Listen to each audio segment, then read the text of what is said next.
Na-fall na rin ba kayo sa falls na ito na pakalat-kalat online? Ah, look at that beauty. Yan ang Auasen Falls. Ang pinakamataas na talon sa buong Ilocos Region. Nandito yan sa bayan ng Sigay, Ilocos Sur. Milyong-milyong netizens na ang nabighani sa ganda nito. At marami silang katanungan. Mahirap po ba papunta sa falls? Pwede po bang lumangoy dyan? Sasagutin natin ni Bieros. Tayo ngayon sa, sinasabi nilang viral na Auasen Falls. So, malalaman natin kung may hit yung expectation natin versus dun sa na-experience natin. Mula sa jump-off point, nasa 2 kilometrong lakaran bago marating sa mismong Auasen Falls.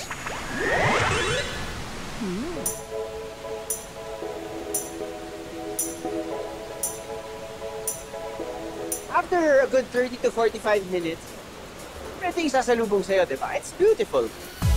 Pwede itong liguan kung hindi sobrang lakas ang pressure ng tubig sa falls. Medyo malakas ang tubig sa pagbisita natin, kaya tingin-tingin muna tayo. I'm sure there are safety concerns dahil nga medyo malakas ang agos ng tubig ngayon.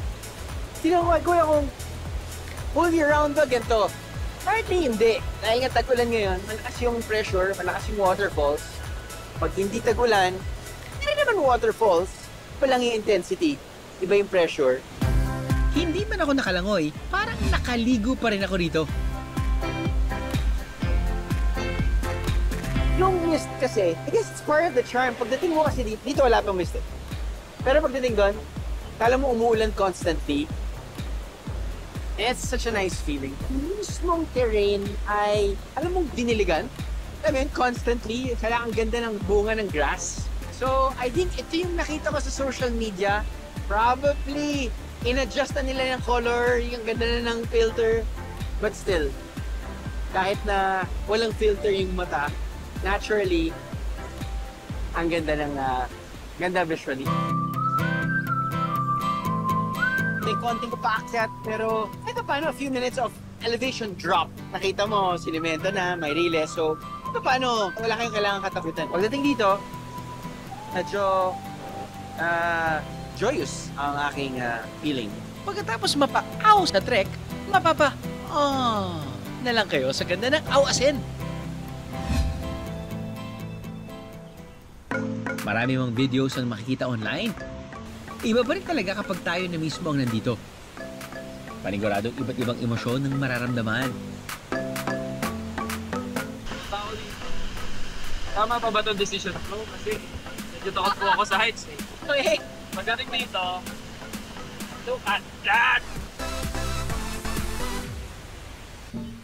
Bago kasi makarating sa jump-off point ng trekking, may konting biyahe pa ng sasakyan. Kaso, super paahon. Di pa yan natapos sa paahon ha. Abay, inulan din kami.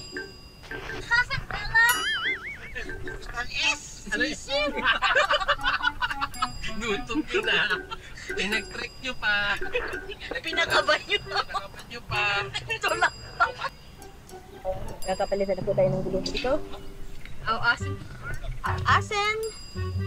And it's many emotions. Ito na yun. Shoutout sa mga palaban naming drivers.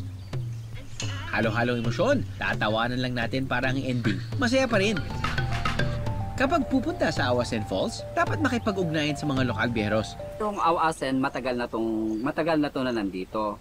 Pero nag-viral lang siya last year.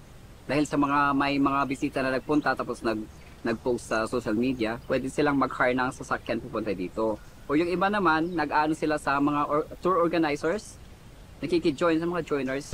Dahil sa pag-viral ng falls, lumakas ang hanap buhay ng mga lokal. Siyempre, dumami yung mga nakinabang sa turismo, katulad ng mga maliliit na negosyo, mga nagtitinda ng pagkain. Yung mga tour guide, nagkaroon ng hanap buhay. Unang destination pa lang natin dito sa Ilocos Sur, may roller coaster of emotions na, no?